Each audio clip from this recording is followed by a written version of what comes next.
Welcome to In Good Company. My name is Bill Joel, and today we have the pleasure to talk with Hope LaVelle and Daniel Cuadra, both from Noitom, which is a company that specializes in motion capture, VPS, and XR.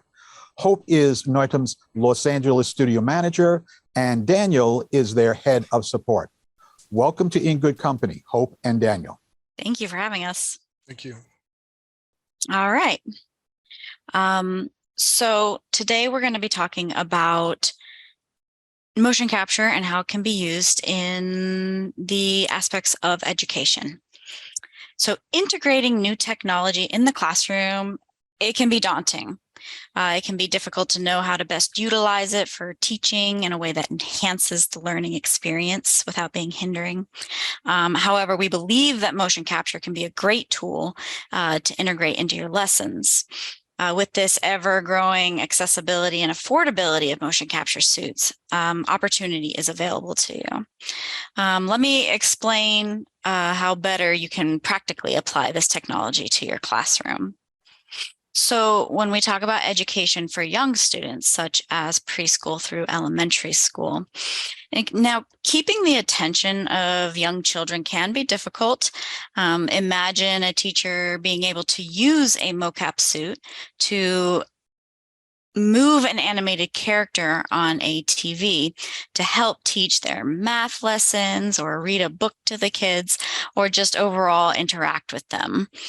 Using a cartoon character to teach children is a method that has been used for years, and it is said that they're more likely to retain the information this way. It can be a way to mix up the day and also be it could also be really fun for the teacher as well to keep things fresh. And to do something like this, all you would need is a laptop. Inertial motion capture suits these days are quite self-sufficient and don't need a lot to run. You would just need your suit, which would go into the software on your laptop, and then it would pipe out into the software that is running your character like you see on the screen right now, and you're good to go. Moving on to education for middle school students, think of it a little differently. Think about being able to bring historical figures to life with your motion capture suit. You've got Abraham Lincoln, Nefertiti, George Washington, all of these characters or these real people. Not only could you tell their story from a first-person view, but students could also ask questions to these characters in real time. I think this would get kids involved in taking initiative in learning. And hopefully this would also be something teachers would enjoy being part of, as it brings a whole new element of teaching to the classroom. And you can see an example here of just what it looks like to move Abraham Lincoln. So that would be great for like middle school students and keeping them engaged. So for education above that, when we're looking at high school students and college students even, students can get more of a hands-on instruction with game engines. Now, a lot of people think that game engines are used just for games, but they're actually used for so much more. And they could learn all of this through in tandem with motion capture suits to increase the understanding of the uses of the tools outside of just games. You know, we're talking about real world applications. Mocap suits can be used as an in-class building tool where students can get involved with creating the content themselves as an exercise. Instead of just working in theory, they're actually producing and testing things in real world time.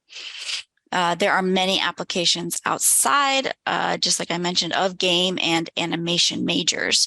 So people who are going into game design or animation for film and TV, yes, there's a great application for motion capture suits for them. But there's so many other applications that a lot of times people don't think of when it comes to motion capture suits. Students learning robotics can use mocap suits to drive their creations. It doesn't have to just be a full body, but they can program motion capture suits, gloves to, move robotic arms and stuff. It doesn't have to be like fully like a human body. So you're talking about crane operation or sky's the limit as far as your imagination can go there. Imagine students studying physics or kinesiology or biomechanics. They could easily step outside onto a football field, and in real time, they can study the movement of an athlete, their gait, their throw, their run. I mean, anything. They can record all that data for future analysis and use programs that will break down all of that movement from the motion capture suit into data. So basically, we're going from everything from, elementary school, which again is more about the simplistic nature of cartoon characters, which can be driven by a motion capture suit, as well as into middle school and a little bit older students. So we can bring historical figures to life or even integrate other characters. You can still do cartoon characters. I mean, kids of any age would appreciate that. And then into the education of high school and college students, college, majors of pretty much any application, you can find ways to use motion capture to enhance the learning experience. Now, I wanted to just take a second to step out of the school a little bit, and you can talk even to medical majors or therapy majors or people who are going to be working in the medical field. Something that, we have to be ready for as the world is ever changing with technology and getting more and more advanced. In the medical field, there are some pretty interesting and fun applications for a motion capture suit. Imagine a child being quarantined in an area of a hospital due to the lack of an immune system. Well, guests and medical staff could interact with them and entertain them as characters on a screen while driving a motion capture suit from another room. Or you can imagine an autistic child in therapy. Perhaps they would be more likely to respond and feel more comfortable with an animated character instead of the therapist themselves. So there could be an interaction there. There's also the application of using AR characters when children are getting shots or any sort of other medical exams to help keep them distracted, keep them entertained, keep them happy, take away any stress that they may be feeling. So those are a couple applications that you can use, or that could be ideas to spark medical students into how they want to go into their practice, especially, working with children. Yeah. So basically, in conclusion, I want to talk about the accessibility and the diversity in the application of motion capture suits. So when you compare the creation of projects 30 years ago to the present day, you can see that as technology develops, it has become more accessible and easier to use. And this technology can be used to capture motion for any reason. As I was saying, you're teaching and engaging students. You're creating films and animations and games. You're having tools for the metaverse, which is becoming a more known thing in the world that is going to be happening, all VR worlds. But you also have the studying in medical, physical therapy, ergonomic analysis, and sports movements.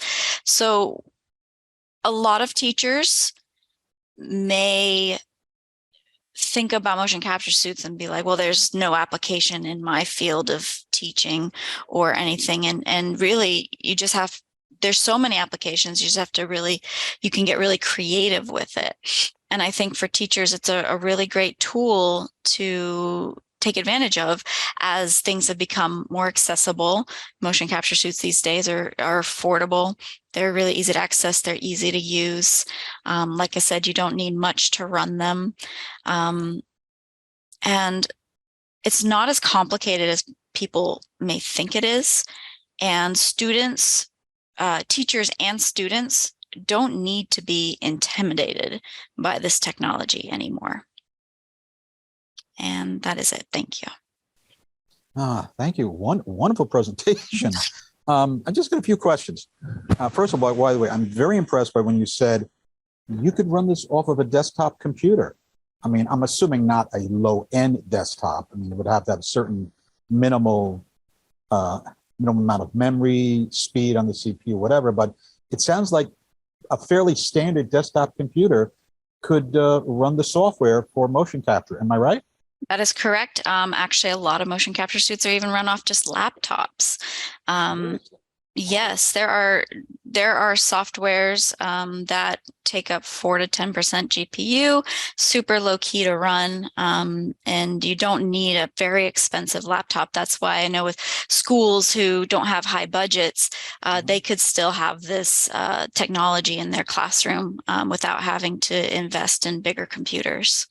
Right. And you were talking about how at a given school, a given institution, they don't necessarily have to buy the full outfit. They could just start with a glove.